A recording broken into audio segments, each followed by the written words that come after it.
Good evening, everybody. Thank you for joining us. We're going to give just a few more minutes for everyone to get onto the call, get their sound connected, etc., and then we'll get started right away. In the meantime, you know, as is custom at the Hill CDC, feel free to enjoy our community meeting music.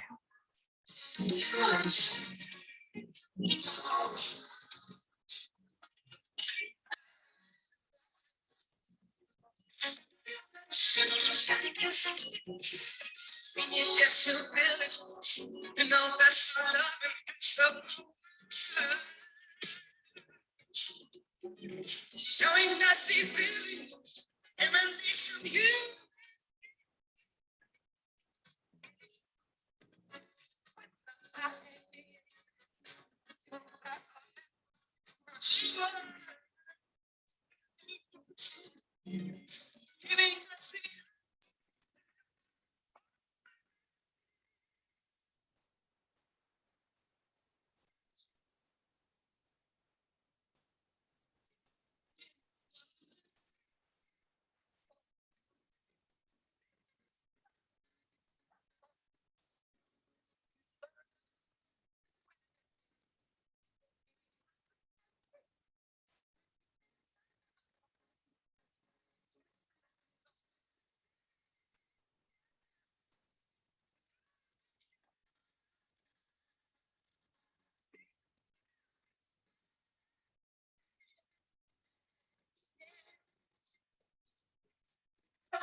All right, thank you everybody for joining us. We are going to go ahead and get started this evening with our meeting.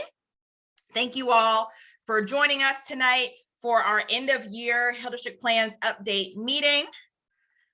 I wanted to just do a couple of quick housekeeping items here for you all. So you may have noticed that we have a little bit tighter restrictions on the meeting. Unfortunately, we were Zoom bombed at one of our recent community meetings with some very unfortunate and foul language and such in the chat and people unmuting themselves. So I apologize that we had to tighten up some of the restrictions so that no one was affected by that again. But if you do, you know, as I go through these housekeeping items here, we do have ways we are making sure that you all are able to engage like we normally do this evening. So we will take limited Q&A after each agenda item. We have a lot of information to present.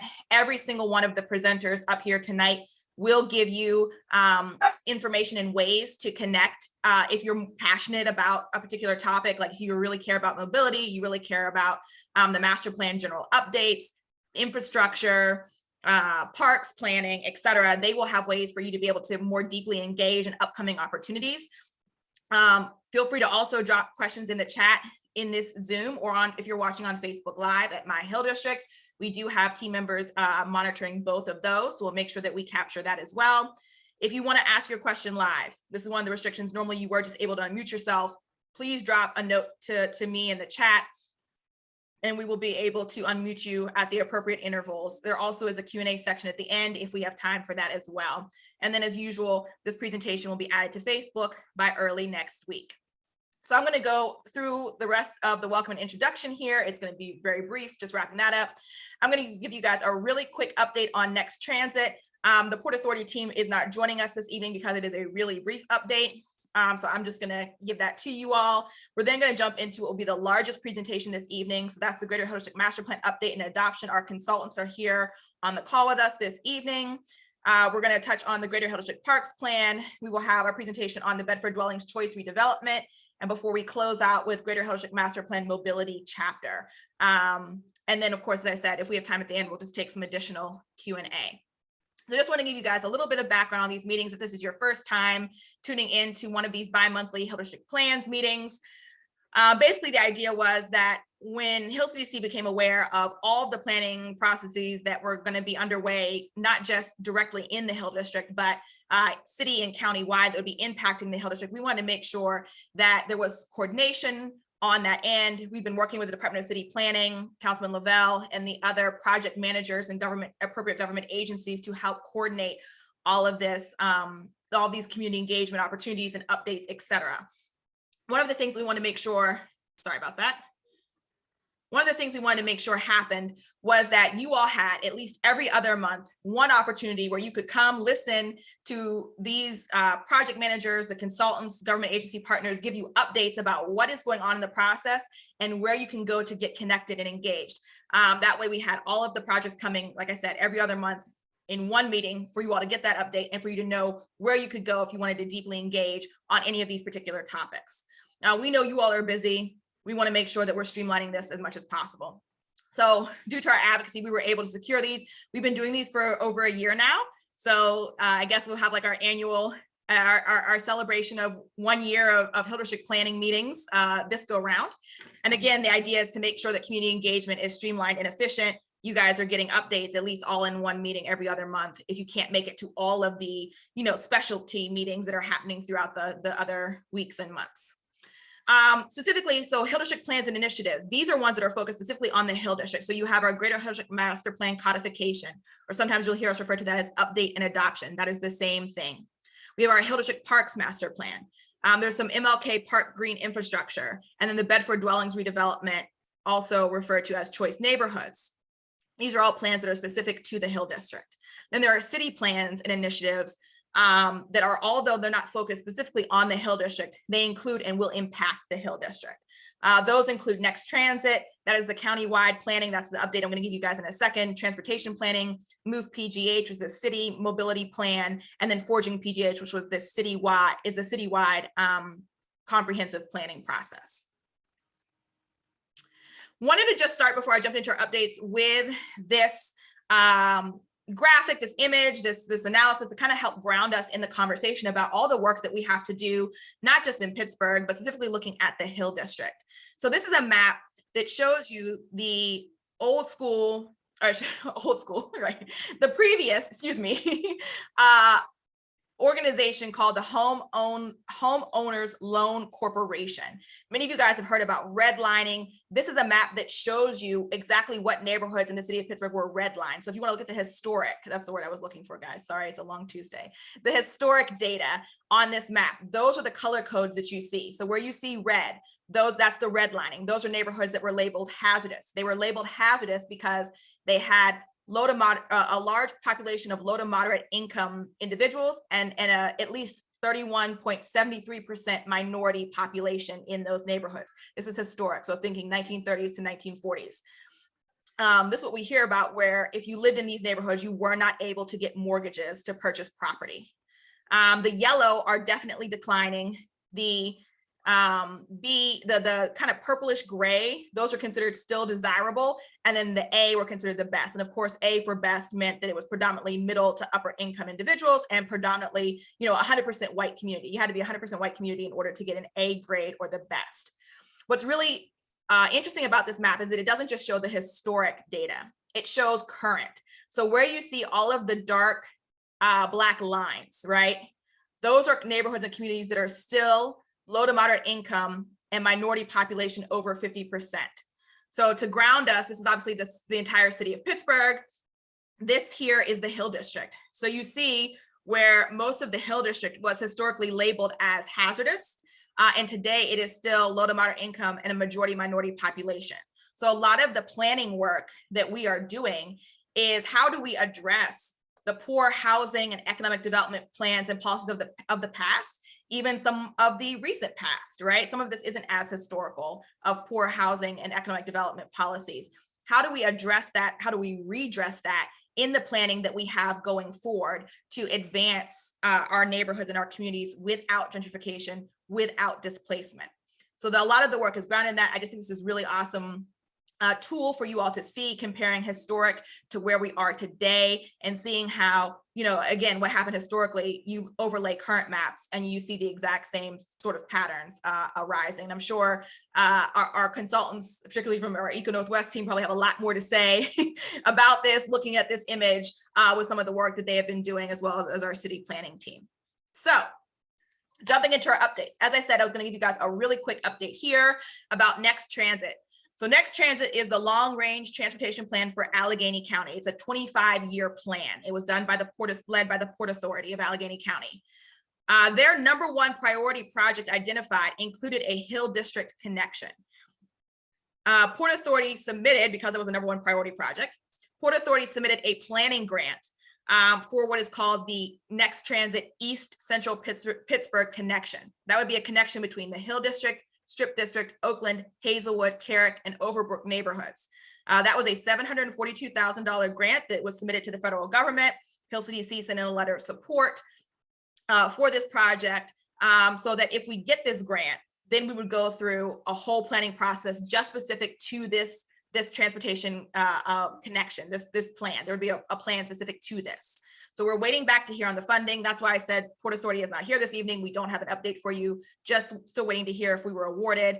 You can, however, read the Next Transit plan at this link below. And for those of you that are on Facebook, or you're not looking at your screen right now, I'm going to read this out loud. https://next transit transit.network/plan-documents. So again, if we get that funding award, look for information and updates on how you can engage related to that particular planning process on that connection. And with that, I'm going to bring on our Greater Hill District Master Plan Update and Adoption consultants and team to walk you through their presentation this evening. So let me unmute you here, Tyler. There we go, you're unmuted. Let me go through the rest of the team here. One second. Brad, I'm going to get you.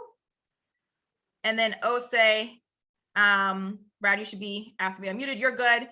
Osei, do you need to be unmuted as well? Yes, gotcha, thought so. All right, unmuted you, and I think you guys are ready to roll.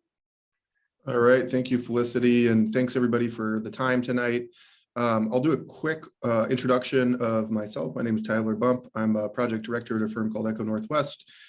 We are a planning firm, kind of economics implementation focused planning firm, and have been just extremely excited to work with the Hill District community on this project. Our team is sort of rounded out by a number of sub-consultants. We have somebody named Mark Norman from a firm called Ideas in Action, who's on our team and not with us tonight. Sarah Zodi from Studio Zodi, a landscape architecture firm doing some cultural legacy work as part of this work, and Brad with Mithun, who's going to be presenting with me tonight as well. Some of the content that we're going to go over tonight is sort of a greatest hits, if you will, of some of our opportunities and constraints findings from our opportunities and constraints report. I'm getting just the highest level sort of things that are going to impact our strategy and recommendations here, but there's a whole lot of additional background information that will be available in that opportunities and constraints report for folks that want to dig in a little bit deeper. That report will be available pretty soon. The other thing that we're doing is providing kind of a sneak peek at least the framework of the strategies and the general direction that we're going for you all to take a look at before we dive too deep into it. So you all are getting the first preview of what that looks like. With that, I'm going to pass it on over to Osei to do a quick overview, introduction of the project and the process for us. So if you go to the next slide, please, Felicity. So good evening, everyone. Again, my name is Osei Akinlotan, and I serve as your project manager for the Greater Hill District Master Plan process to update and adopt at the City of Pittsburgh. And just giving an overview of the planning process. You have been there with me through the beginning, hopefully. And we are currently in our stage 3 or strategize phase, which is primarily our action team phase. where we are trying to develop those project policies, those things that will be incorporated into your implementation plan. Of course, into the overall document, but specifically for your implementation plan moving forward. Next slide.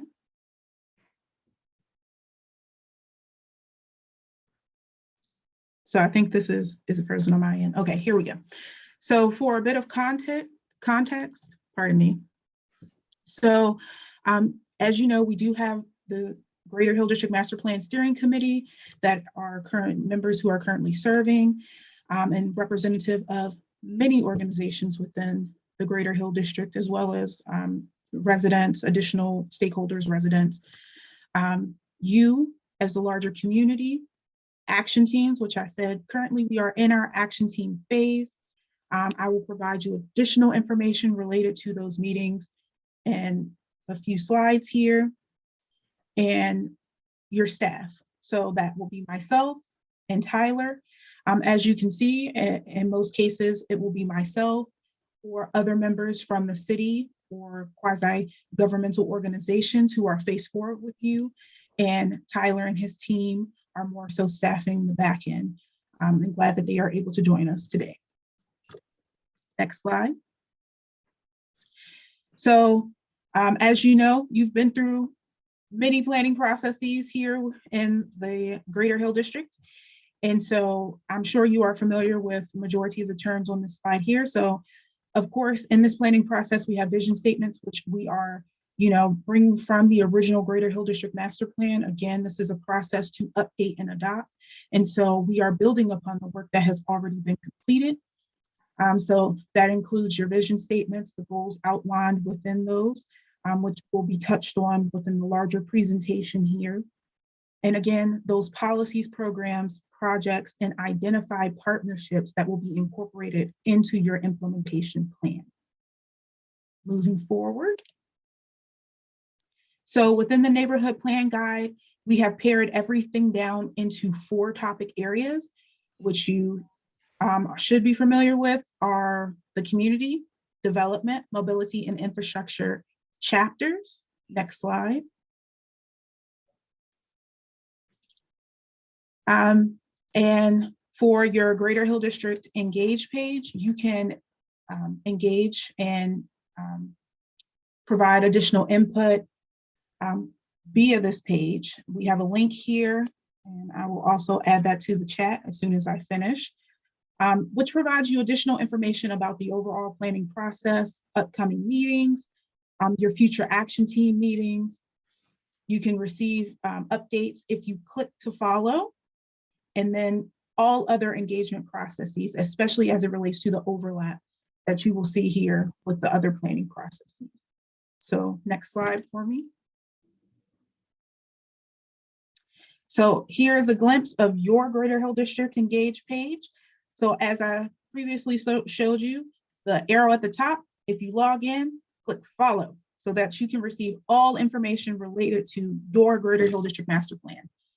The bottom arrow here is just showing that connection, well, not connection, but providing context for information from your previous Greater Hill District Master Plan, not previous, but your Greater Hill District Master Plan, and how that ties into the update and adoption process. And then the circle there is where you would sign up for those action team meetings. So you click there and just provide, it will register all of your information. You just let us know which ones you would like additional information for. Next slide. So as I previously referenced, we have 4 different chapters, and each of those topical chapters have a different page, and will provide additional information related to all of your action team meetings. This process is very transparent, so all notes are provided on there, all materials, as well as a video recording of every meeting. So you still have an opportunity to engage, even if you were not able to physically attend that meeting, virtually attend that meeting, pardon me. So I just wanted to give you some virtual references to that. And then here we are at our action team meetings, just to give you a brief update on what that will look like. So for community, we meet the second Monday of every month our next meeting is December 13th. Development, the third Tuesdays. And that next meeting is December 21st. Infrastructure, third Wednesdays, December 15th. Keep these dates and I will put them in the chat along with a flyer, your one pager related to these action teams. And then mobility, which you will hear a bit more about later on in this meeting, which is our first meeting will be held December 14th. And again, you can sign up via Engage PGH or you can contact me directly and I will ensure you receive all of that information. And I will pass it back over to Tyler. Thanks, Ose. Just a quick note on that engagement, opportunities for engagement before we get in here. So as I mentioned that we're giving a little sneak peek to our framework for strategies here. For folks that are more interested in the strategies, the development and the community action team meetings are the place we're going to have more detailed discussion about those strategies as they evolve. So for folks that are interested in those, please do review that schedule on the Engage PGH site and keep involved with that process as well. Our team role and our involvement on this project is really technical support and technical expertise to support the community and to support the city in updating this plan. As I mentioned, we are sort of wrapping up the opportunities and barriers report that we've done, and we are solidly in the strategy development, strategy evaluation, and moving into the prioritization implementation in early 2022. For the next slide, I'm going to pass things off to my colleague Brad to talk about goal 1 here. Our presentation is organized within the framework of the existing plan's goals. And so we're going to be covering some of these key points that are directly related to the existing framework of the plan. So Brad, I'll hand it off to you. Great. Thanks, Tyler and Ose. Thanks for having us tonight. My name is Brad Barnett. I'm with Massoon, based in Philly. I'm an urban designer. And as Tyler said, these are the goals from the 2011 plan. So we're going to talk about how we're updating some of those key goals. The first of those, building on the African-American legacy, is really important to the work that we're doing now. And what I'm showing in the next couple of slides is work that Studio Zodi, who Tyler mentioned earlier, has been doing. The goal of this piece of the work is really to understand how we can ground the future investment in both the public realm, mobility, development, how all of that can be grounded in the cultural legacy of the Hill District, which I think we all know is really important to the identity of the district. So they've been doing a lot of great work, talking with different members of the community, doing historical research. This is an example of some of the archival materials that they've pulled together and synthesized. Next slide, Felicity. And that work has really been to both spatialize, that is to sort of map how cultural legacy has unfolded in the district over time, which are those black dots that you see. We've had a lot of great community conversations to ground truth some of this research that's been going on. And then to start to develop a cultural legacy framework, a physical framework that can help us understand how we can steer investment towards that cultural legacy in the future. So the graphic that you see here, those yellow X's represent important intersections. We're building on the nickname, the Crossroads of the World for the Hill District. So those X's represent culturally important, historically, intersections in the Hill District, each of which we've identified a theme that relates to how that intersection has been used in the past. And then that blue line represents what we're calling a cultural legacy loop that we're going to be using to organize future investments in the Hill District as we recognize the cultural legacy. If you go to the next slide, Felicity. We're just now starting to explore specific opportunities for how public art, public realm improvements, development in the future, how all those pieces can become real as a reflection of cultural legacy. And so we're doing a pilot site using one of those yellow X's at Kirkpatrick, Wiley, and Center Avenue. And so we're just getting started with this work. So this is a good time to be letting everyone know about that. We'll be looking to those action teams as a way of exploring those ideas further in the community and development action teams in the next month or two. And so that's where we stand with that work. And we've had a lot of great engagement and look forward to more opportunities to engage on that in the future. I'll pass it back to Tyler to talk about the next goal. All right, thanks, Brad. So the second goal here, I'm going to go over some of our key findings from the opportunities barriers report, barriers analysis. The second goal is family-friendly housing and development without displacement. Some of the sort of key themes that we're seeing, and this is really based on data analysis of household compositions within the Hill District, changes in market dynamics, how the Hill District compares to other neighborhoods in the city of Pittsburgh. And so we've got these key findings to share with you all that's informing the strategy. So one of the key things is that we're seeing rising rents. Most folks are going to be experiencing this in real time, and the data reflects that and has some lag to it in terms of timing, but folks are experiencing this on the ground today. But rising rents and increasing home prices, and those are occurring alongside falling vacancy rates. And the reduction in vacancy rates and increase in prices to us indicates likely price pressures into the future. So one of the framing things that we're thinking about is how are these current conditions going to impact conditions in the future, and how can these strategies support stability for residents in the Hill District. We're also seeing, early stages of potential and ongoing displacement pressures on renters created by potential new development. So as new development comes into the Hill, what does that mean for existing renters and existing prices? We've got a large share of existing cost burden households in the Hill District. So what are the housing prices? What kinds of housing at different price points are necessary that meet the needs of folks today and into the future? And then population loss among Black residents. So some of the dynamics of really outmigration and displacement that's occurred for various reasons over the years in the Hill District. We've done some mapping to look at that as well. Next slide, please, Felicity. On the multifamily rent side, so we've got 3 bars here, the Hill District in the light blue bar. The dark blue bar is what we're calling the secondary market area, and that's really a lot of the neighborhoods that are directly adjacent to the Hill. To see how the Hill compares to some of these neighborhoods, that secondary market includes Polish Hill, Uptown, Downtown, the Strip, Lawrenceville, Oakland, Shadyside, Bloomfield, Friendship, and East Liberty.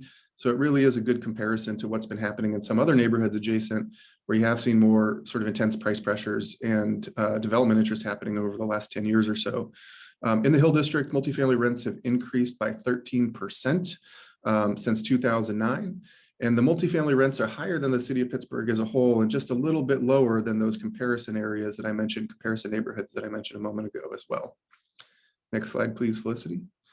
The other thing we did is we looked at home sales price trends. Single family sales prices in the Hill District are up 26% in 4 years. Single family home prices in the city of Pittsburgh have increased 31% over that same period of time. So tracking very closely to what's happening across the city of Pittsburgh. Townhouses, interestingly, sales prices have gone up 57% in that same 4-year period compared to 15% citywide. We've also seen a little bit of a slowdown in price increases in the Hill District as a result of COVID. So things have tapered off a little bit for both single family prices, sales prices, as well as townhouse prices. Single family hasn't tapered, gone down as much as townhomes, but has reduced a little bit since 2020, since the beginning of the pandemic. Next slide, please. So one of the things that we've looked at here is to look and see where folks have moved to that have left the Hill District in the last 30 years. So since 1990, there's been about 5,000 residents that have left the Hill District. The map that you see here is Black renter households, and the darker pink color, the more households have left these areas. The darker the green color, the more Black renter households have come into those areas. So the Hill District, you can see, has fairly similar characteristics to some other East Side neighborhoods for Black renter households moving out of those neighborhoods, and then some of the sort of landing zones in the darker green areas as well across the city, and also elsewhere in the region, honestly, outside the city as well. Next slide, please. We took a similar approach in looking at home ownership and where Black owner households have decreased or increased over time, and very similar trends where you see the Hill District, and I think really a lot more focused on the Upper Hill and the Middle Hill here for home ownership, and then also the same East Side neighborhoods as well happening in this 30-year period. Next slide, please. Housing types to plan for. So we've done a really deep dive on sort of what do households look like in the Hill District, and how does that compare? How is it different from the city of Pittsburgh as a whole? About 72% of the households in the Hill District are Black households. Nearly half of the households are single person households. So a lot of folks that are living by themselves. A higher share of single parent households in the Hill District compared to the city of Portland as a whole. a large amount of seniors, almost 30% of households are senior households in the Hill District, but also a lot of younger folks in the Hill District. So one of the things that we're thinking about is how do you provide housing options for young adults and folks to continue to want to and be able to stay in the Hill District as they grow in their lives.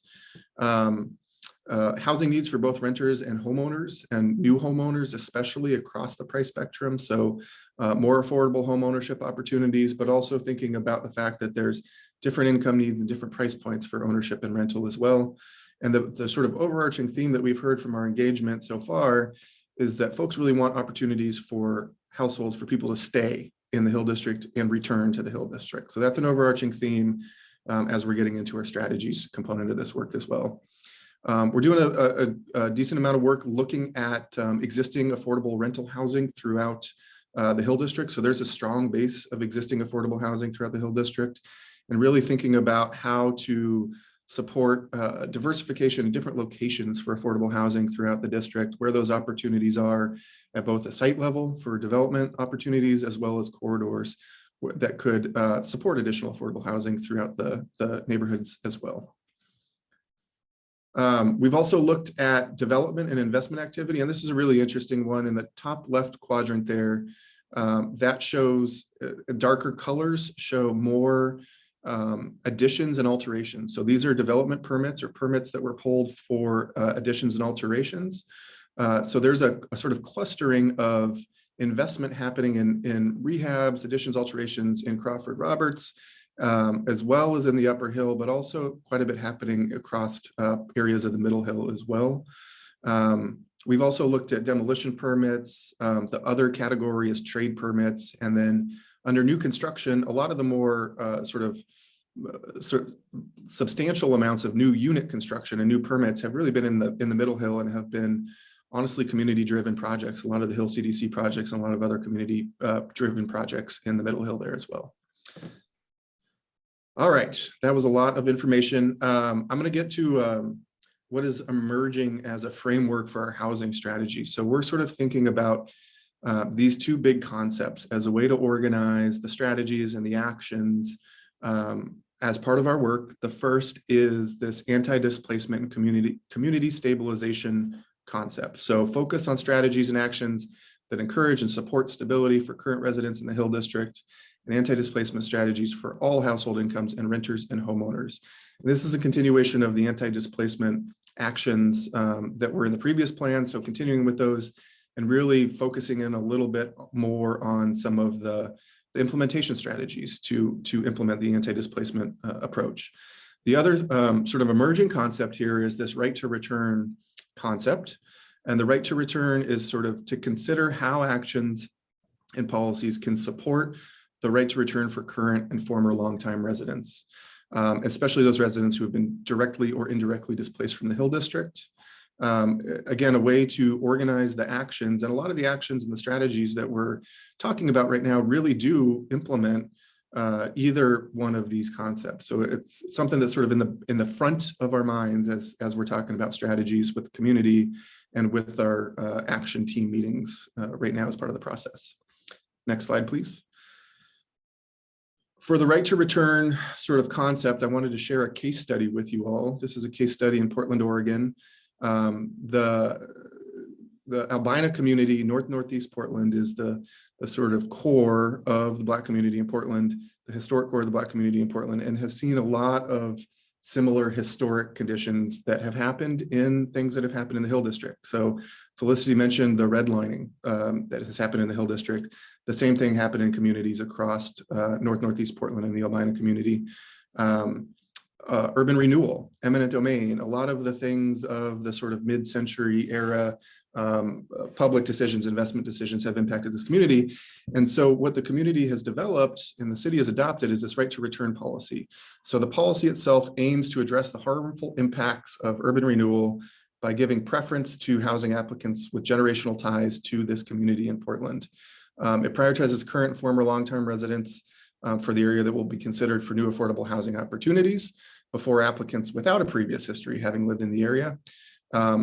It's just a way that the city of Portland has thought about prioritizing their public resources and who benefits for those public resources, given the legacy of decisions that have been made in certain locations. So it's something that we're continuing to explore and to have conversations with the community and with the action teams and our core project team for this work. Next slide, please. The next goal that we're working on is the economic empowerment and commercial development. Next slide. So some constraints, I'm going to go through some key findings here. Low household incomes in different parts of the Hill District compared to the city of Pittsburgh as a whole. Limited employment base within the district, but lots of dense employment happening on the edges of the district. Lower educational attainment among residents. Lack of shopping and service opportunities in the Hill District. Disparate commute access to employment. New development activity in the lower hill and speculation in other areas adjacent to the Hill District, and sort of trying to start to understand what that means for economic opportunities for folks in the Hill.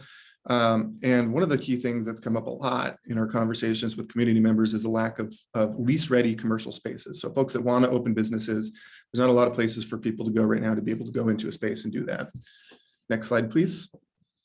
So just a quick map of household incomes across the Hill District. Median household incomes range across the neighborhoods within the Hill District. Over $50,000 median household income in the upper hill, $30,000 or so on the middle hill, and a little bit lower in the 20 to 30 median household income range in the neighborhoods surrounding the middle hill. Next slide, please. We've looked at jobs, wages by industry.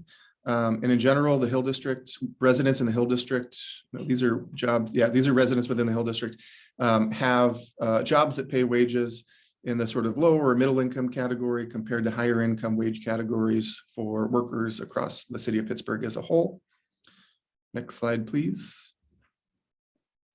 A map of job concentrations. So the higher density job locations throughout the city, clearly the downtown core being the highest concentration of jobs within the city, but also a lot of other sort of job concentrations happening around the edges of the Hill District, in Oakland, and then also in the Strip District and other neighborhoods where there's more service-oriented employment opportunities as well. Next slide, please. We've also looked at commutes, so transit access to jobs from the Hill District, and where folks are working. And so this map shows the locations where Hill District residents are going to work. And so it's a way for us to think about transit access and infrastructure and sort of economic mobility and economic opportunity. Next slide, please. This is, I think, one of my most favorite things that I've done of the project so far. So we've looked into essentially how much of the wealth is leaving the Hill District and how much of it could be captured if there were opportunities for businesses to capture community wealth that exists today. And what we found is that there's over $35 million a year in household expenditures, money that households and residents in the Hill District are spending outside of the Hill District that reasonably could be captured within the Hill District. And so we've identified that $35 million gap and sort of thought about what does that mean in terms of demand for businesses, demand for commercial space today. And you can see in the categories here that food and beverage, general merchandise, and food service and drinking places are the biggest categories where there's money leaving the Hill District. And across all these categories, we found that there's probably demand for over 50,000 square feet of space that could be occupied by businesses today if entrepreneurs and small business owners had access to capital and the ability to enter the market, access to spaces, ability to access the market within the Hill District. Next slide, please. So big question is, who should the economic strategy serve? We're really focusing on generating and building individual and household income and wealth across the community. Focus efforts on supporting residents in the Hill District to retain jobs, support household ability, and support entrepreneurship, and support potential small business owners and micro businesses to supplement other sources of income. So side gigs, side hustles, how do we support folks to support or to encourage and support people's abilities to create the wealth on their own outside of their sort of hourly day-to-day job as well. Next slide, please. And with that, I'm going to pass it back to Brad to talk about some of the urban design thinking that they've been doing so far. Okay, great. So we've been looking at you can go to the next slide, Felicity, thanks. We've also been looking at the physical character of the Hill District and trying to think about how we can translate some of those economic analysis insights into physical strategies. So we've been looking, and this is just a sampling of the materials that are in the opportunities analysis. So we've gone deeper on a lot of these topics. But anyway, we've been looking at the physical environment, the topography, which is of course really critical to the Hill District and its access not just to other neighborhoods, but also within the Hill District, which is itself a series of hills. This is just an elevation map that sort of maps how the neighborhood boundaries within the hill, the sub-areas really correspond to the topography. Next slide. And of course, we know that topography really shapes every aspect of our experience of the Hill District, from our visual connections to downtown, to the housing types that are there, to historic elements like stairs and previously inclines that connected the Hill District to other parts of Pittsburgh, to where open spaces and commercial areas have located. So topography is a really core piece of the accessibility and the identity of the district. Next slide. We also know that Pittsburgh, like the rest of the world, is part of a changing climate. And we've been looking at what are the strategies that can help the district prepare for a hotter and wetter future. So this is just mapping some of those data points.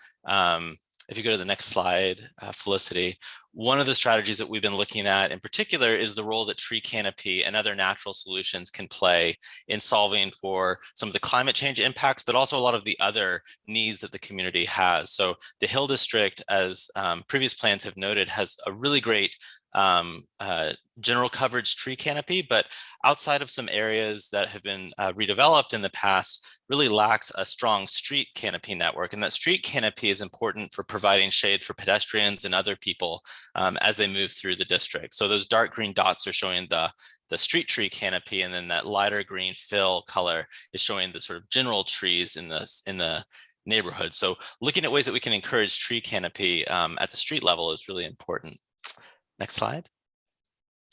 We also know that vacant property is really an important issue, but vacant property means lots of different things in the Hill District. Everything from side yards that have been improved and are functioning as open space or landscaping to areas where a vacant property might be partially occupied.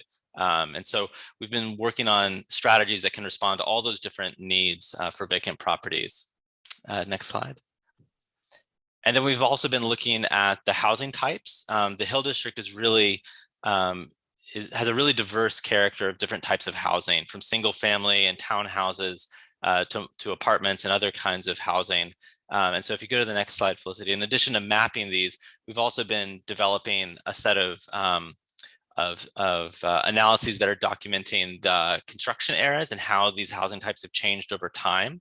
The historical role they've played in building wealth in the community and forming the community fabric, and then how those different housing types of different eras relate to the public realm. And all of this information is helping us develop strategies for changes to zoning or other kinds of investment strategies that can make sure that new development fits within the historic character of the neighborhood. Next slide. So now, based on a lot of that analysis, we're turning towards a few specific corridors and specific nodes or areas within those corridors to start to look at specific sites and opportunities. So the areas in the dark red, that would be Webster, a portion of Center Avenue, and Heron Avenue, and then a couple key nodes that are shown in the dashed line here. Those are places that we're going to be studying and adding new information on top of what's happened in previous planning efforts, like the 2011 Hill District Master Plan, the 2015 Corridor Plan for Center Avenue, and other plans. So the lighter pink are places where we're going to focus on bringing on board the information that's already been studied and recommendations from those previous plans. And the darker red are places where we're going to be really looking at all the insight that has come from Tyler and his team's work on economic strategies and the physical analysis that's been done, and looking at how do we start to envision some of those on the ground with concrete recommendations and strategies. Next slide. As a parallel track of work, we're also looking at the Center Heldman Grocery Plaza site, that area that's owned by the URA in the yellow. And we're looking at ways that that can be a contributor to the improvement of the neighborhood in a larger sense. So we're looking at that light blue area where we've identified an urban design study boundary, where we're looking at how we can improve the public realm and connections to adjacent properties and other strategies that are physically focused. And then the larger orange areas where we're looking at how the businesses that are coming and the improvements that can be coming to the yellow area can be part of a larger vision for improvements to commercial spaces, food incubator opportunities, other kinds of economic strategies within that larger center Wiley corridor area. And I'll note quickly on this point, we'll be having an engagement event later in January of next year. And so that'll be a great time for us to share some of the initial analysis we've been doing and get your ideas about what kinds of uses or improvements could really make that plaza site more valuable to the community. And with that, I'll turn it back over to the next presenter. Thank you, Brad. You can actually turn it back over to me. Felicity.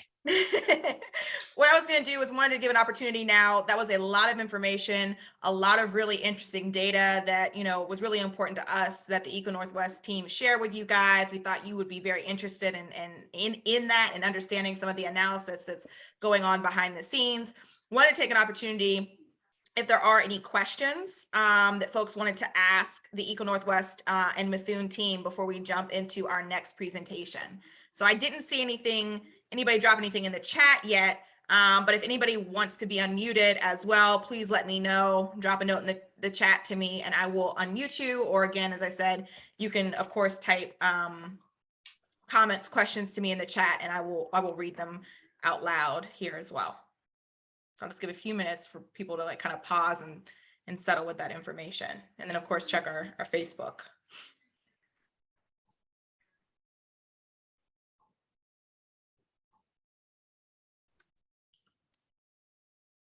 All right, we did get a question here from Reverend Walls. He asked, what were the sources of the data that you all used in analyzing all of this? I think it was quite a few sources, but. So many, Reverend. So many sources of data. For a lot of the household sort of demographic data, we relied on block group level census data. For a lot of the real estate data, we used a sort of third-party data set called CoStar. For some of the commercial market data, we really relied on Allegheny County parcel data for some assessors data for some of the transaction information. It was very robust and comprehensive in the data sources and in the opportunities and barriers report, opportunities and constraints report. All of that is documented. We have sources on all of the graphics and the tables and all the key findings. There's literally hundreds of pages or 100 pages of data that's available for folks to dig into at a later point when that's published as well. Thank you, Tyler. So look forward to getting that report coming out that's going to have even more detailed information than this, and of course, a list of all of the sources that you all used. So that will be shared with the community as well. We got another question here, and I'm actually probably going to pitch this one to Osei. It's related to the timeline for the work that you all are doing, Eco Northwest. And this is by J.W. Kim. He's from the Housing Authority. I mentioned to you guys a little bit earlier today about the choice planning process that they're going to talk about some more in a short later in the presentation. And so wanted to make sure you all had opportunity to respond to that. I think Osei might be a better person to respond to that, but you know, Tyler, Brad, feel free to also respond. As our faithful project manager, I'll let Osei respond, take the first crack at that. Oh, Needs to be unmuted. I forgot I have to unmute her. I'm so sorry, Osei. I'm still not used to this. Let me see. There you go. No, thank you. So as it relates to timeline for the consultants, they are expected to end in February. However, our planning process runs through spring. So there will be some overlap, just as Felicity said, between the planning processes and of course, integration.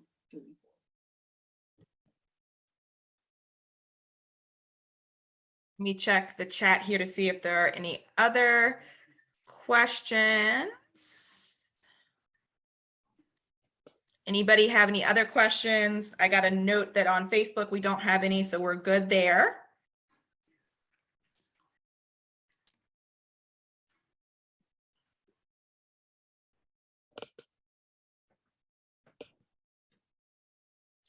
All right, well, we will look forward to upcoming engagements with Eco Northwest, Methuen, and the rest of the team in 2022. Again, Osei showed you guys, and Jordan dropped that in the chat, the link to the Engage website specific to the Hill District Plan, where you can get notifications if you follow it.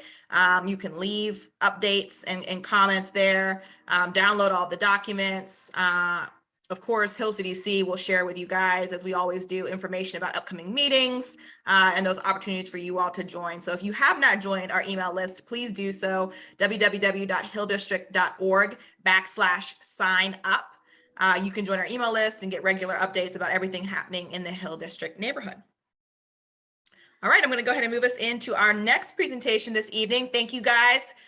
We'll see you guys next time, and we'll see you in 2022. All righty, I'm going to switch us over to the Greater Hill District Parks Plan. Let me make sure that I am unmuting everybody here for this. So give me 1 second. Kayla, I think you should be unmuted now. Getting ready to unmute the rest of your team. Michael, you should be asked to be unmuted now.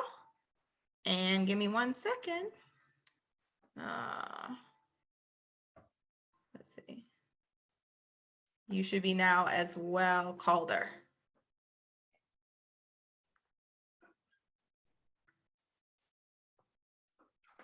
Kayla, can you hear me?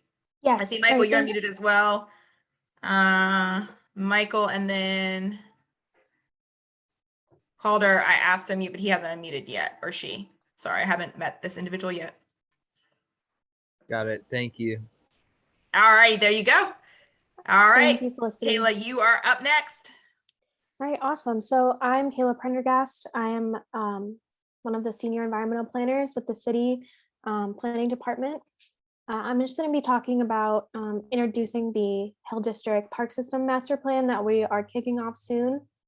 As you can see on the screen, we're going to be taking a look at all of the parks within the Hill District and just trying to, improve a lot of them, and then also create better synergy between them. So, making sure that they act as a system of parks rather than just individual parks throughout the community.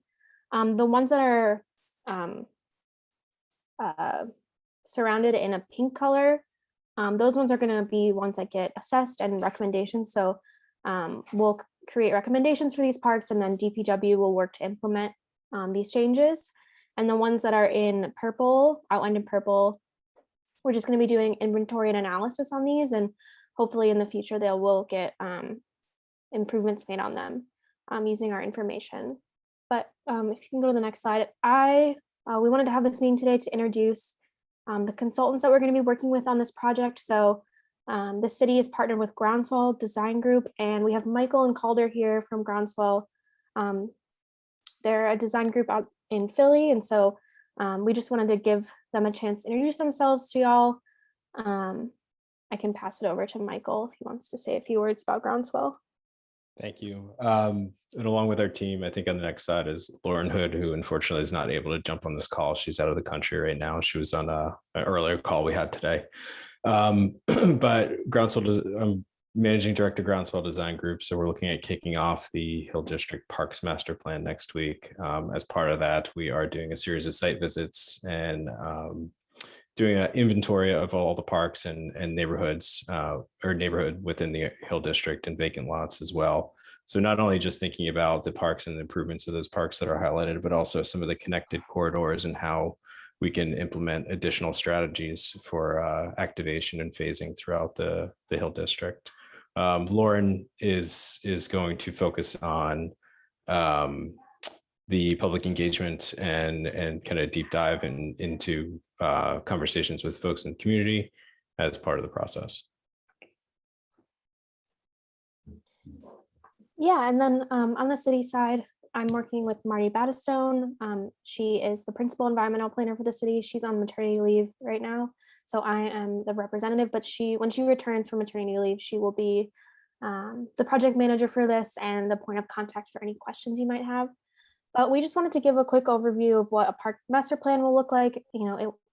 It's meant to be community driven, and we want to create a vision for what the parks are going to look like in the Hill District, again, making sure that we're understanding how they interact with one another and improving open space and parks throughout the entire neighborhood. There's going to be a lot of conceptual designing and estimating and budgeting how this process is going to look. We're going to be interacting a ton with the community and engaging the public multiple times throughout the process to get their views and try to understand how we can improve the parks to better fit with what the residents of the Hill District are looking to see in their neighborhood. There's a couple recent examples of master plans that we've done, and you can see them on the Engage PGH website. I know Osei brought that up. It's engage.pittsburghpa.com or .gov. I apologize. But you can go there and look up previous park master plans to kind of understand what the process is going to look like and how you can engage with it. We'll have an Engage PGH site up for this process soon. We're still working on getting that drafted out, but once we have that, we'll share it with the Hill CDC to make sure that everyone has access to that and is able to interact with it. If you want to go to the next slide. These are just some photos of what the process is going to look like. A lot of these are photos from Lauren Hood's work. She does a lot of work on the Black communities and improving Black communities for Black residents, and she is a self-defined Afro-urbanist, and so I think she'll be really great and engaging with the community in the Hill District. And these are just a couple of other inspiration photos for things that we might pitch or propose to see at the parks.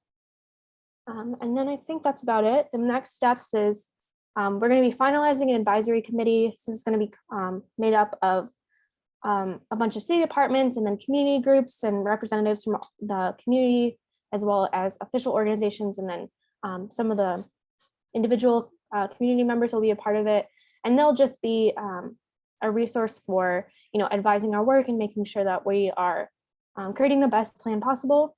Next week, we have the consultant team, so Groundswell and Lauren Hood are going to be visiting to tour the neighborhoods and the parks. We're going to be doing inventory work and then just doing an initial connection with a bunch of members of the community and just really kicking off the process.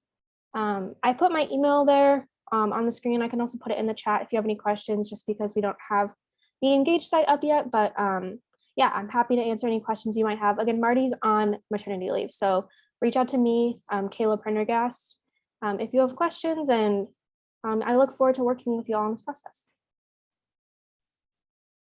All righty, thank you, Kayla. We're going to go ahead and take questions here for you all. I have a question here in the chat from Neisha. It's a couple parts question, so I'll read it all out, and if you need to reread anything, let me know. What sparked the interest in Hill District parks from city planning? Is Pittsburgh Parks Conservancy going to be engaged? And then will existing green entities such as Bugs, and then Peace and Friendship Farm be engaged separately from the more streamlined public process? Yeah, so to start off the first question, we have a bunch of grants from DCNR, so the Department of Natural Resources for the state. And this is why we've been able to engage with this work in the Hill. So we put out we received this grant money, and then we put out an RFP, and we're going through the city and doing master plans on parks that we feel like haven't had a lot of updates or improvements in a while. And so this was just next on our list to work with, and it fit really well with the grant that we received. And so yeah, that's why we're working in the Hill District now. The second question was, Is Pittsburgh Parks Conservancy going to be engaged? Yes. Thank you. Yes, they are. They've engaged throughout the whole process. We've been working with them. They're going to be a part of the advisory committee, and they're going to be a part of all the design work and making sure, that they're going to be a part of the process. That answers the question. And then the last question, I'm not sure about the groups that you just mentioned.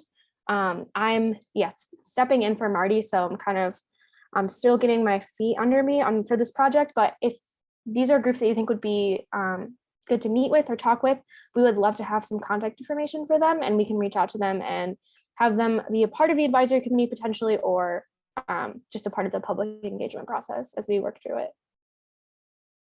Thank you, Kayla. Those are groups that are in the Hill District that are doing urban agriculture, green space work now. So those would be good groups to have involved, core critical groups to have involved in this planning process. And Neisha, I actually mentioned some of the urban agriculture entities and work to the consultants earlier today. So right on the same page. Perfect. I do have a question here. I'm not sure this is from a phone number, but we had another question that was, where does the land bank fit in? Will Ozanam basketball organization be involved? I I think that's specific to the green process, I'm guessing. the I'm sorry, the the Parks green plan. print. Yeah, the Parks plan process, sorry. Yeah, I haven't engaged with this group yet. Again, like I said before, yeah, I'm still getting my feet under me, and we're still creating the advisory committee and pinpointing groups that we want to be working with. So if this is a group that you think would be beneficial to the process, we would love to hear from them and get their contact information and add them to the public engagement work that we do. Wonderful, thank you.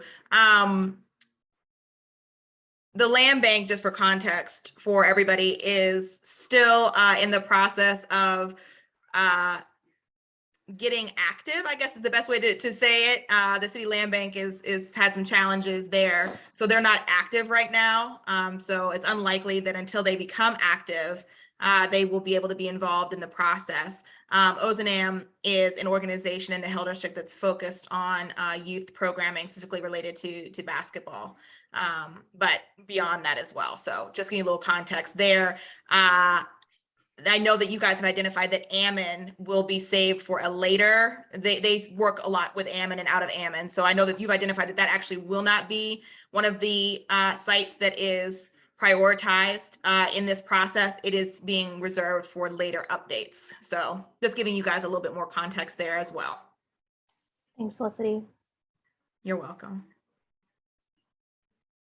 Another question, is there money for repairs for parks? Yeah, so a part of this process is going to be identifying areas that need, improved maintenance and repairs. And this process, once we go through it and we identify all of these things, we're going to basically pass this over to the Department of Public Works, and they're the ones who are responsible for maintaining the parks and doing any repairs that are necessary. So our work is identifying the location of these needs, and then DPW will be implementing them with, we help them with this process, but they'll take it over because they're the ones responsible for our public goods. So once we have the plan filled out and created, and we figure out the budgeting and the cost of everything, DPW will take that and use public funding as well as any grants that they have access to, and we'll be doing repairs that are required for the parks. If you know of anything specifically, or a park nearby where you live, or areas of concern that you have, once we have the Engage set up, we will have a map where you can pinpoint that and let us know, and so we can make sure that we don't overlook that.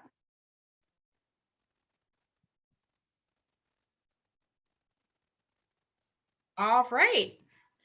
I don't see any other questions here. I don't think we have anything from Facebook. Jordan, I know, is keeping tabs on that for me. So we're going to go ahead. Thank you, Kayla. Thank you, Michael. And thank you, Calder, for all joining us this evening. And we look forward to hearing from you guys as, you're just kicking this process off, as this process, gets kicked off in the new year. So thank you, guys. Yep. Thank you, Felicity. Have a good night. You too. All right. We're going to move forward to our next presentation this evening. So I'm going to go ahead and unmute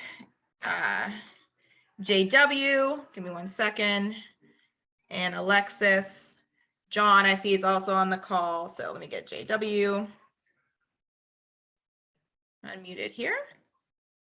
Bill is also unmuted. So let me, Ceci, you're on the call. So Bill just sent the request for you to be unmuted.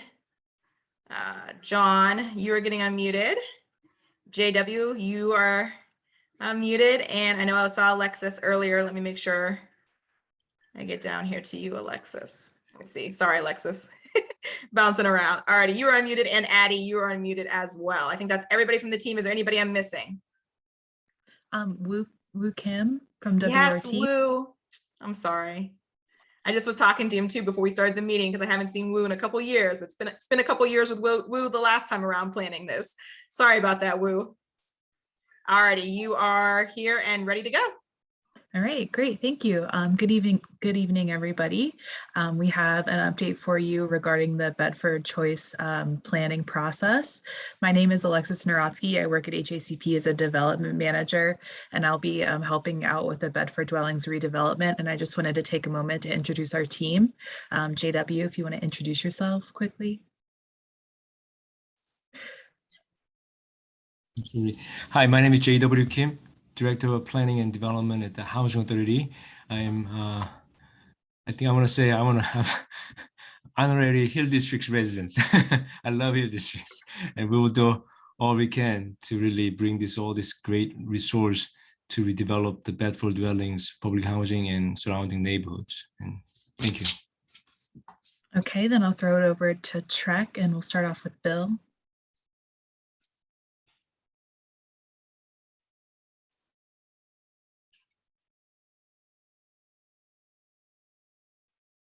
Oh, he's muted, Felicity, sorry.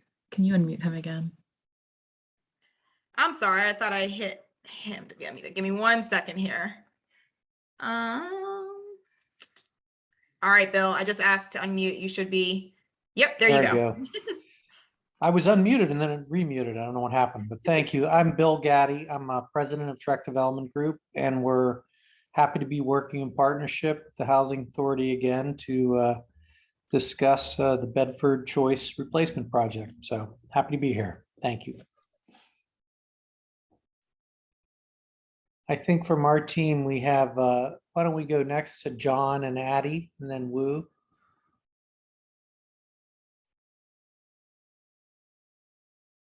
Oh, I'm Maddie Cohen. I'm the project manager for the choice implementation, and I'm working with Alexis closely to make this work. I'm not seeing John. We might have lost him a little earlier. Woo, why don't you go ahead?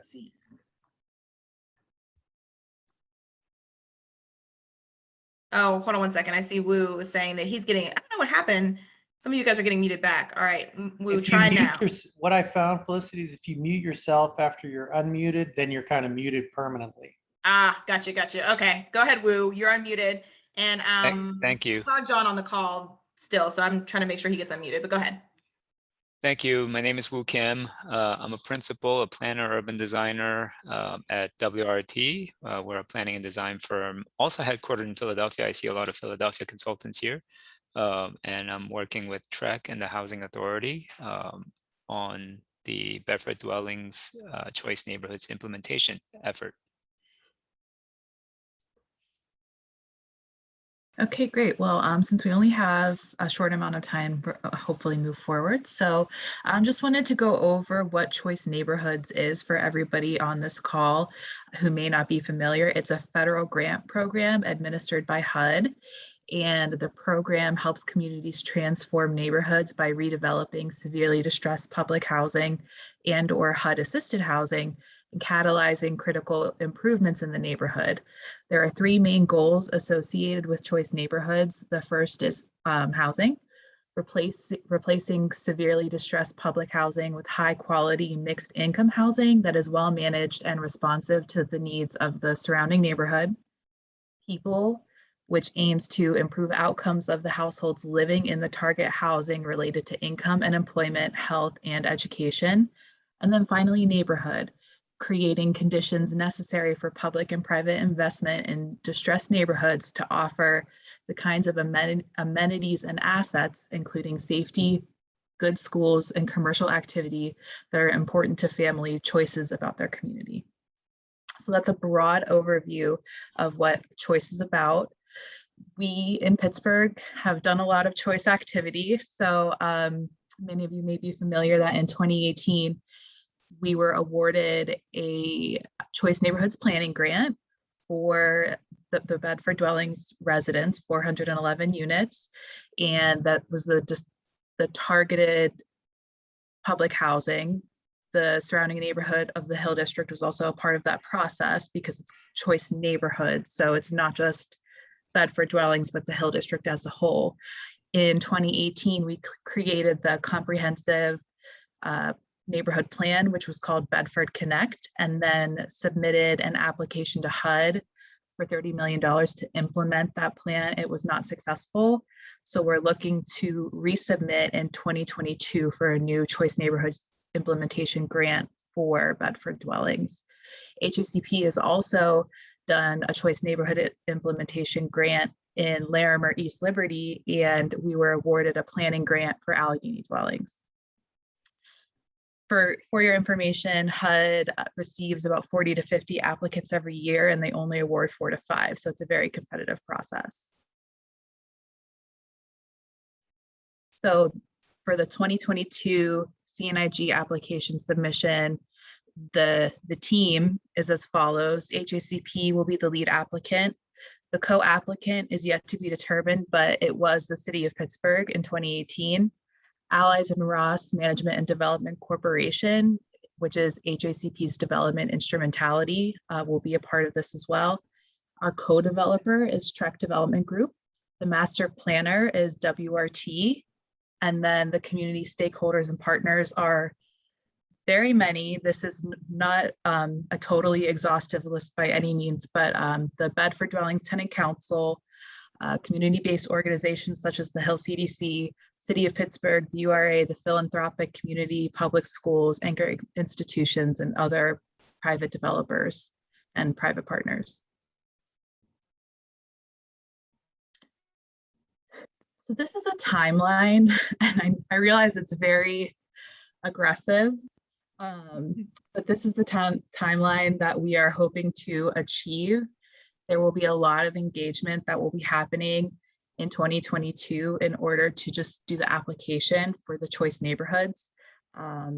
As you can see, we plan to have both resident meetings for Bedford Dwellings as well as public Hill District-wide meetings. So it's really important to us to make sure that we're engaging people as much as possible. The residents are a very important piece of this, both Bedford Dwellings residents as well as Hill District residents. We also have different working groups that will be coming up with the plans for the housing people and neighborhood, and we work with community partners to come up with those plans as well as the community. Let's go to the next slide. So that was a lot very quickly. So if anybody has any questions, we have our whole team here to help answer those questions. All righty, thank you guys. And before, well, I'll let people ask any questions about this. And then I do just have one slide afterwards because I wanted people to make sure they know about the fact that you've submitted phase 1 to the DRP. And so everyone can go and read all those documents that they want to. That's all up and accessible. We send it out via e-blast over the weekend, but also want to take this opportunity to make sure anybody on this call that may have missed it is able to go in and do that as well. All right, so I'm going to go check through questions here. We do have a question in the chat from the iPhone number. What is the current occupancy rate in Bedford Dwellings? I guess it's probably be a JW or an Alexis question. I don't have specific numbers, but I would say 90 to 95%. I'll say last time we did this, I was pretty sure it was pretty fully occupied. Oh, JW, I'm sorry, you muted yourself again. Let me unmute you. I know there's 406 units up there at Bedford Dwellings. JW, you should be unmuted. Yes, yeah, you're right. The average occupancy rate is 65%, and yeah, plus minus, but yeah. You say All right. 65%, JW. Did I say 95%? I'm sorry. Yeah, okay. I was surprised. I was like, wow, a lot of people have moved out. Sorry, I apologize. Yeah. It's okay, JW. It's late on a Tuesday. I get it. Yeah, I'm sorry. So about 95% occupancy rate, 406 units of housing up there. Yes. 411 dwelling units. Yes. All right. Any other questions?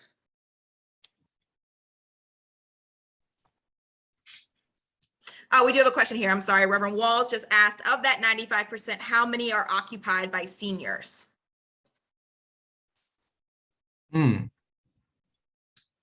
Alexis, you might have that, maybe not. Summers Drive, you know, right? Summers Drive, it was about 30%. A little Yeah, bit yeah, over about- that. Yeah, 30% in Summers Drive, that 100 unit section, and then the Transit Drive 300 unit section.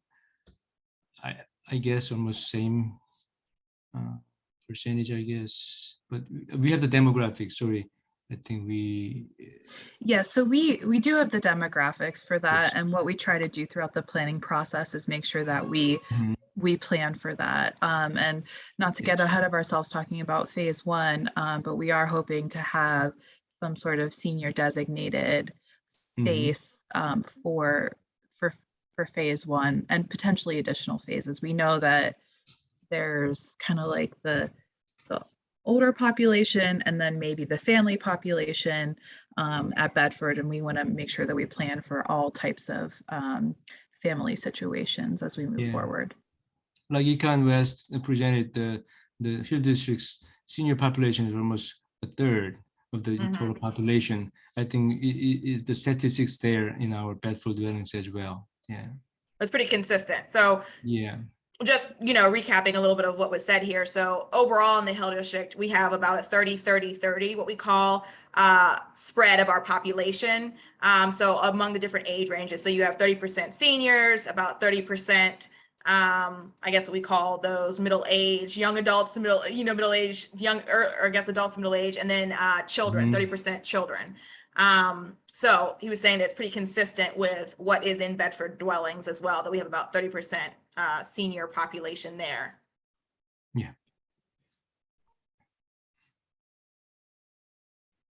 You guys will be looking to share some of that data with us as we start going through this planning process as well. Yes. Oh yeah, definitely. All right. That's Wonderful. one of the critical data. Yeah. Wonderful. We had a request. That's why I was just following up on that asking. All right. Well, while we are seeing if there's any other questions, again, I did want to just make this note about phase one. So this is a standalone project that is irrespective of whether, which we are hopeful we will, but whether we win choice funding once you apply in 2022. This is a phase one, or what we can call a demonstration project that is being submitted has been submitted to the development review panel for the Reed and Roberts site. This is about 125 units of mixed income rental housing. So including a senior apartment building, a multifamily apartment building, and townhomes, as well as a community center. There's amenities, there's green space, and there's, 86 underground parking spaces as well. That is just a very high level overview. If you go to www.hilldistrict.org/Reed Roberts, REEDROBERTS, you'll find all of the documents that have been submitted. You can do a deep dive into site plans, specifics, breakdowns on 1 to 2, which 1 and 2 bedrooms. The townhomes, I think, will be 3 and 4 bedrooms. So all that information that you want, you can find right there. And then look forward to that coming to you all again soon in upcoming engagements and presentations. All right. I don't think there are any other questions. So thank you guys, HACP team, Trek, WRT, for joining us this evening. I'm going to go ahead into our last presentation of the evening. Certainly, last but not least. This is specific. Thanks, Bill. This is specific to the Greater Hill District Master Plan, which you guys heard the comprehensive update earlier. But as you guys know, the mobility chapter has been taking a life of its own in a way. We know that mobility, transportation, these are really important issues in the Hill District. And so there's been kind of a sub-planning process around just mobility. We hear this a lot from our residents. And so wanted to pull this out as a special presentation and the work that's being done here. So Thomas, let me go ahead and unmute you. Give me 1 second so that you can jump in here and kind of give an update on where we are. Some of you guys will remember the speak and treat that happened this summer at Representative Wheatley's Health and Wellness Weekend. You will remember some of the transportation mobility pop-ups that happened around the neighborhood. They were at Big Tom's, they were at Hill House, they were at Grandma B's, collecting information. This is a continuation of that process. So Thomas, I'm going to go ahead and hand it over to you. Great. Thanks so much, Felicity, and thank you for having me here. So my name is Thomas Scharf. I'm a planner with the City of Pittsburgh. I'm supporting the broader Greater Hill District Master Plan process that OSE is leading. And my focus is providing staff support to this mobility chapter. So really when we're talking about mobility, we're looking at, what are ways to updated proposals, recommendations that will make it easier to travel to, from, around, within the Hill, and building off of your master plan from 2011, as well as other plans that have been done since, making sure everything's up to date with the current needs of the community. Next slide, please. So some of the topics more specifically that we'll be talking about with this that have conversations that have already been going on, but will continue, relate to walking, so pedestrian safety, accessibility, also bus and transit access, bus routes, frequency, stations. There'll be a space to gather some input on that Port Authority can consider for its future planning later on. Also around biking, accessible streets, sidewalks, and then also just in general transportation safety. When we look at the intersections that where there's been higher crash rates, areas for safety improvements on key corridors, as well as accessibility around the sidewalk, where there's areas for improvements in sidewalk gaps, for example, the city steps that are critical connections, providing connectivity between different parts of the Hill District. And then also looking at parking, looking at increasing transportation and commuting options. So those are some of the things that we'll be digging into with the mobility action team, this phase of the ongoing process that's been going on in the mobility planning process so far. So this builds on the Greater Hill District Master Plans from 2011. That's a strong interest voiced by the community in improving transportation networks and services to the city and within the Hill District.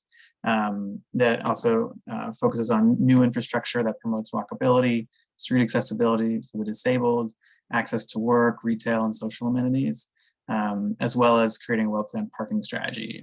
So a strategy that can support new development while also minimizing the negative impacts to residents from new development.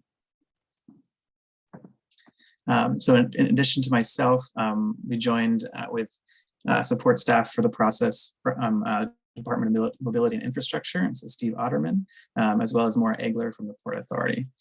So you may see their faces in future. They're not here tonight, but in future meetings. And then, as I mentioned, we'll be drawing upon, in addition to the core guidance from the Greater Hill District Master Plan of 2011 and updating that. We'll be also drawing on the insights and the recommendations from other plans. So that includes like the Village in the Woods conceptual plan from 2009, the Center Avenue Corridor Redevelopment Design Plan, Bedford Connects transformation plan, and then also some of the citywide transportation related plans that could have an impact or connect in with mobility planning. So Bike Plus Master Plan and Next Transit that Felicity mentioned at the very beginning tonight, as well as the PGH 2070 Mobility Vision Plan.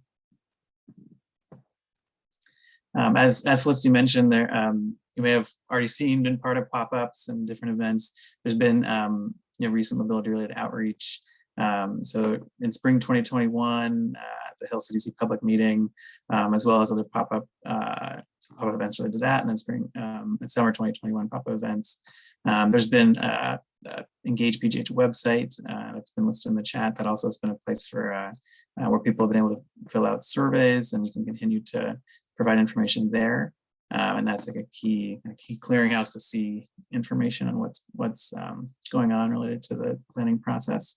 And so that has also, this recent outreach has also informed the recommendations, which I'll touch on next in the next slide here. So some of the engagement that was done this year and previously, as well as the analysis of a transportation study of existing conditions in the Hill District that was conducted by Kilson Associates, set of consultants. That analysis and kind of compiling of also prior plan recommendations, that serves as a baseline for this this next phase, this mobility action team phase of the mobility planning process of this update to the Greater Hill District Master Plan. And so the study looks at the transportation network, roadways, transit connections, bicycle connections, pedestrian connections. What are the kinds of travel patterns and commuting that we're seeing from residents, people coming to work in the Hill District, as well as people leaving the Hill District to go to work outside of it, as well as those that stay within it to work. Looking at transportation safety and what I referenced with where there's maybe dangerous high crash areas and intersections or corridors. It also looks at parking and options, some possibilities of proposed policies there. And then also other proposals across the board on mobility. So what we're looking to do is to take those recommendations and then in these action team meetings coming up, get feedback from you as a community around what your thoughts are on those, which items to prioritize, what's missing, what we can, what we want to add, or what needs to be changed to make sure it really serves you as a community and serves the Hill District and all the different variety of needs in the Hill District and different communities within it. Next slide. So with that, I'd like to invite you to join the Mobility Action Team. We'll be having 3 interactive meetings is what we're currently planning, and that will focus on developing and refining proposed projects, programs, policies that can improve mobility in the Greater Hill District. It'll also be a chance to consider ideas and feedback from fellow community members through that process. And then these proposals will ultimately be shared with the Greater Hill District Master Plan Steering Committee to evaluate moving forward into the plan adoption process.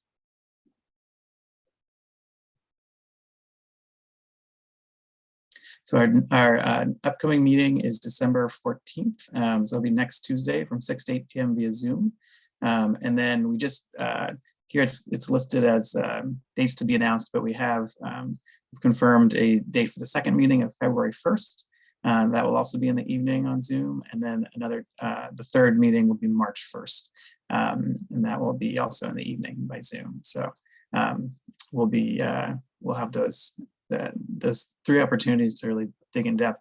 And then throughout the process too, we'll be doing additional engagement out in the community. Thank you, Thomas.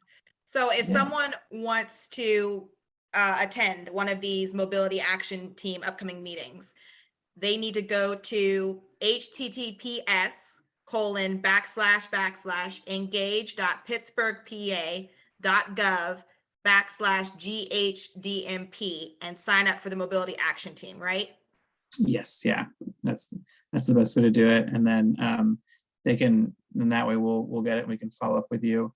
And I can, if you like, I can also type my email in the chat too, Felicity, so that you have that as well in case people can have that. Yep. Thank you. Great. Perfect. I'll say thank you for dropping that. And then I dropped again the link. This is to the Greater Hill District Master Plan webpage in general, where you can sign up and get all of the updates and information. But if you're specifically interested in Mobility Action Team, drop that in the chat. And then also, thank you, Thomas, dropped your email here in the chat. I'm going to read that out loud just for anybody, excuse me, that is not able to see this, the messages on their phone or is on Facebook. That is thomas.scharff@pittsburghpa.gov. Perfect. Well, thank you so much, Felicity. Appreciate All you right, we're having gonna us. take any questions that we have here now. So let me go into the chat. 1 second. All right, we have a question here from the iPhone number. What is the timeline for recommendations to the community Will you review travel patterns based on construction in the Hill? Construction has created access to sidewalks, question mark. So timeline is, we're looking at, doing this process of the mobility action team engagement through most likely early to mid-March. And so there's the chance to get involved through those 3 action team meetings. If you have specific feedback as well, or specific locations of where you are seeing issues with sidewalk or issues with construction, for example, that's also something you could put on the Engage PGH page, or send me an email at the email that Felicity mentioned. And then, yeah, I think specifically that comment about construction is appreciate that feedback, and that's something we'll take into account, as well as where how in construction planning that can be, certainly construction creates impacts on where people can access or travel, and so having that well coordinated is something that feedback that we want to take into account as part of the planning process. Perfect. Thank you. Thank you. All right. Do we have any other questions? Anybody want to be unmuted? We don't have anything on Facebook. All righty. Well, I'm sorry. We do have a hand raised. Hold on one second here. Glenn, I'm going to unmute you. Go ahead. Hi. On the first slide, can you explain it? It seems like it says the connectors were all on the outskirt of the Hill District. Can you just explain that, why there's no connection? Yes, right there. So if I'm not mistaken, it says neighborhood access. Is that, sorry, maybe that's the access points to where each point comes in, correct? Yeah, those are referencing exactly like kind of primary locations where a large volume of traffic tends to come in to the Hill District from outside the greater Hill District. Okay, but that doesn't translate of where buses and things will be, correct? That's just the indicator of how people are accessing. Yeah, this is more a broader kind of travel pattern, how people are accessing it. This map here, visual here, doesn't specifically identify like the bus routes specifically. Thank you. Yeah, thank you.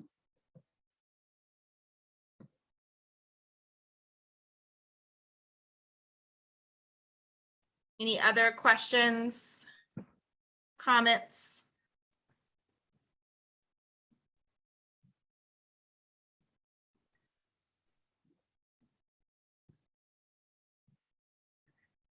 All right. Well, let me go ahead. Thank you, Thomas, for joining us this evening and giving us this update. Well, if you're interested in mobility action teams, I'm sure folks will be looking forward to seeing you 1 week from today. So next Tuesday from 6 to 8 on Zoom. And then again in February and in March. Those will be those upcoming meetings. They can get those at the Engage PGH website. They can also email you. And then of course they can find you guys here on Facebook, Twitter, and Instagram. Perfect. Thank you so much. Yeah. Thank you. Okay. All right. Well, that is the end of our presentations this evening. Want to make sure that you guys are social with the Hill CDC. Again, so you can stay connected and engaged to getting all of these updates and information that we share with the community. You can do that on our email list, hilldistrict.org/sign up. You can join our email list of over 2,000 residents and stakeholders. You can find us on Facebook, Instagram, YouTube, and Twitter at My Hill District. And of course, you can also find us on LinkedIn.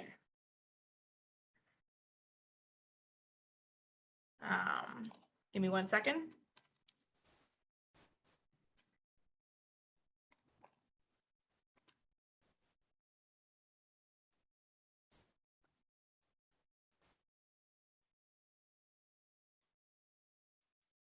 All right.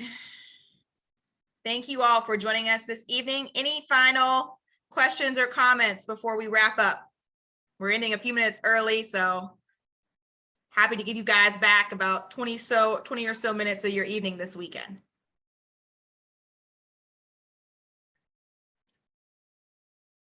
All righty. Thank you guys. We'll see you soon. Bye-bye.